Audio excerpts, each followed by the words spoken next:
Hello guys, welcome to our channel. তো আজকের এই ভিডিওতে আমরা কথা বলবো মোহনবাগান সুপার জায়ান্টকে নিয়ে। তো মোহনবাগান সুপার জায়ান্টকে নিয়ে বিশেষ কিছু গুরুত্বপূর্ণ আপডেট শেয়ার করব আজকের এই ভিডিওতে। তো ভিডিওটা ইন্টারেস্টিং হবে, শেষ পর্যন্ত দেখতে থাকো। আর আমাদের এই চ্যানেলে যারা প্রথমবার এসেছো তারা অবশ্যই সাবস্ক্রাইব করে পাশের বেল আইকনটিতে অল প্রেস করে দিও। তো চলো শুরু করা যাক। প্রথমেই আমরা কথা বলে নেব মোহনবাগান সুপার জায়ান্টের পরবর্তী ম্যাচ নিয়ে। তো মোহনবাগান সুপার জায়ান্টের পরবর্তী ম্যাচ রয়েছে নর্থ ইস্ট ইউনাইটেড এফসির এগেনস্টে।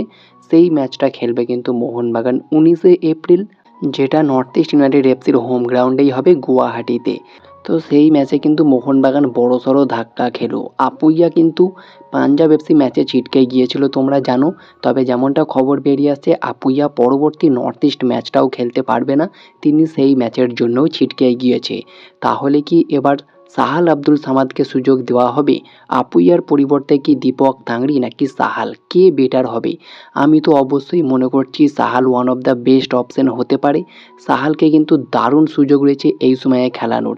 তবে তার থেকেও আমার সবচেয়ে বেটার মনে হয় দিমিকে বেঞ্চে বসিয়ে যদি সাহালকে অ্যাজ এ অ্যাটাকিং মিডফিল্ডার বা নাম্বার 10 পজিশনে খেলায় অনেক ভালো হবে আমি মনে করছি।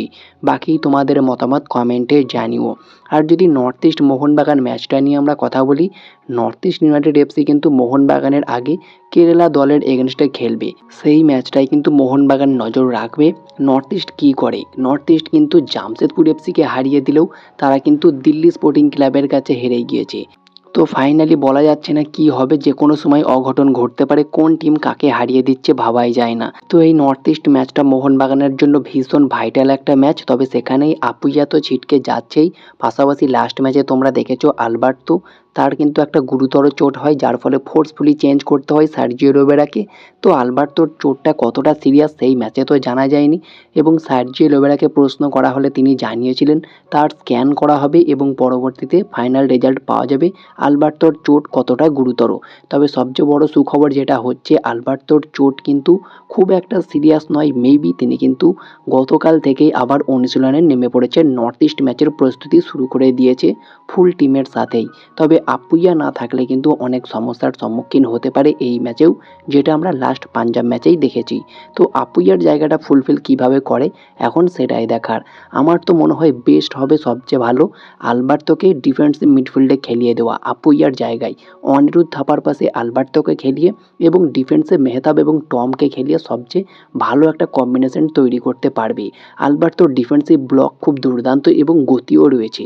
তো সব দিক থেকে বিচার করলে কিন্তু আপুইয়াকে প্রপারভাবে রিপ্লেস করতে পারবে আলবার্তো রড্রিগেজ, এবং সাহালকে কিন্তু আপফ্রন্টে অ্যাটাকিং মিডফিল্ডার হিসাবে খেলিয়ে দিলে অনেক বেটার হবে। এদিকে দুজন বিদেশি থাকবে, আর আপফ্রন্টে যদি রবসনকে প্রথম থেকে খেলায় তাহলে রবসন, সাথে জেমি ম্যাকলারেন। আর যদি রবসনকে না খেলিয়ে লেফট উইংয়ে লিস্টন কোলাসো, রাইট উইংয়ে জেসন কামিংস, আপফ্রন্টে জেমিকে রাখে, জেসন এবং জেমির একটা ভালো কম্বিনেশন আমরা দেখতে পারি। জেসন কামিংসের কোয়ালিটি নিয়ে কোনো প্রশ্ন নেই, তাকে খেলালে অনেক বেটার হবে দিমিকে বেঞ্চে বসিয়ে। আর Sahal one of the best option attacking মিডফিল্ডের জন্য বর্তমান সময়ে মোহনবাগান টিমে। তোমাদের কি মতামত? দিমিকে বসিয়ে কি সাহালকে সুযোগ দেওয়া দরকার অ্যাটাকিং মিডফিল্ডে? অবশ্যই কমেন্টে জানিও।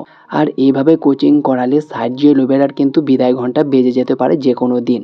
কারণ সার্জিও রোবেরার যে কয়েকটা সিদ্ধান্ত নিচ্ছে, অনেক ফ্যান্সরাই কিন্তু হতাশ হয়ে যাচ্ছে। সাহালের মতো প্লেয়ারকে বেঞ্চে রেখেছে, জেসন কামিংসের মতো প্লেয়ারকে বেঞ্চে রাখছে, এইসব অনেক প্রশ্নই কিন্তু বর্তমানে আসছে, এবং অনেক সমর্থকরাও কিন্তু ক্ষুব্ধ হয়ে হতাশ হয়ে সার্জিও রোবেরাকেও কিন্তু দল থেকে বিদায় করতে চাইছেন, এমনই কিন্তু প্রশ্ন তুলছে। তবে সার্জিও রোবেরাকে এখনও সুযোগ দিতে হবে, এখনও সময় দিতে হবে।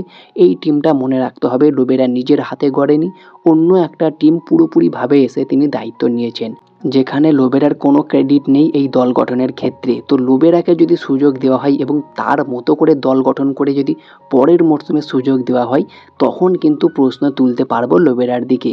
কারণ এই মুহূর্তে লোবেরাকে বললেই লোবেরা তিনি কিন্তু পরিষ্কারভাবে জানিয়ে দেবেন এই টিমে প্রপার একজন সিডিএম দরকার বা একজন প্রপার সেন্ট্রাল অ্যাটাকিং মিডফিল্ডার দরকার। মানে প্রশ্নচিহ্ন তো থাকছেই, মোহনবাগানে কিন্তু এই প্লেয়ারগুলো লাগবেই। তো সেক্ষেত্রে অবশ্যই লোবেরাকে কিন্তু সুযোগ দিতে হবে। যদিও লোবেরার সঙ্গে এই মরশুমটারই চুক্তি হয়েছে মোহনবাগানের, তবে তার সঙ্গে চুক্তি বাড়ানোরও কথা রয়েছে। তো দেখা যাক কি হয় শেষমেশ। তবে আমার মনে হয় লোবেরাকে সুযোগ দিয়ে তার মনের মতো করে একটা টিম গঠন করা মোহনবাগানে, সেটা মোহনবাগানের জন্যই ভালো হবে। কারণ এর আগে এফসি গোয়া, মুম্বাই, ওড়িশাতে সার্জিও লোবেরা নিজের মনের মতো করে টিম গড়েছে এবং সেখানে কেমন পারফরমেন্স করিয়েছে দলকে তোমরা দেখেছো। তো অবশ্যই লোবেরার প্লেয়ার চয়েসটা খুবই ভালো এবং যে প্লেয়ারগুলোকে তিনি নিয়ে আসেন দুর্দান্ত হয়ে থাকে। আইএসএলের বেশ কয়েকটা নাম বলতেই হয় যেগুলো লোবেরা এনেছে, যেখানে বেশ কয়েকটা স্টার প্লেয়ারের নাম রয়েছে: Hugo Boumous, Ahmed Jahouh, Mourtada Fall, Ferran Corominas, Manuel Lanzarote, Jorge Ortiz, Igor Angulo. Huge player তিনি নিয়ে এসেছেন যারা কিন্তু দুর্দান্তভাবে ইফেক্ট ফেলেছে তার দলে। তো সেরকমই মোহনবাগান টিমেও তাকে একবার টিম মেকিংয়ের দায়িত্বটা দিয়ে দেখতে হবে তিনি কেমন দল গড়েন।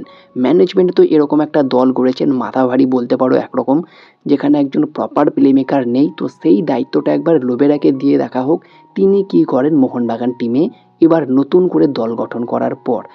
তো এই বিষয়ে তোমাদের কি মতামত সেটা কমেন্টে জানিও। আমার মতামত আমি তোমাদের সঙ্গে শেয়ার করলাম। তো ভিডিও ভালো লাগলে লাইক, শেয়ার, কমেন্ট করে চ্যানেলটিকে সাবস্ক্রাইব করে পাশের বেল আইকনটিতে অল প্রেস করে দিও। তো দেখা হচ্ছে নেক্সট কোনো ভিডিওতে।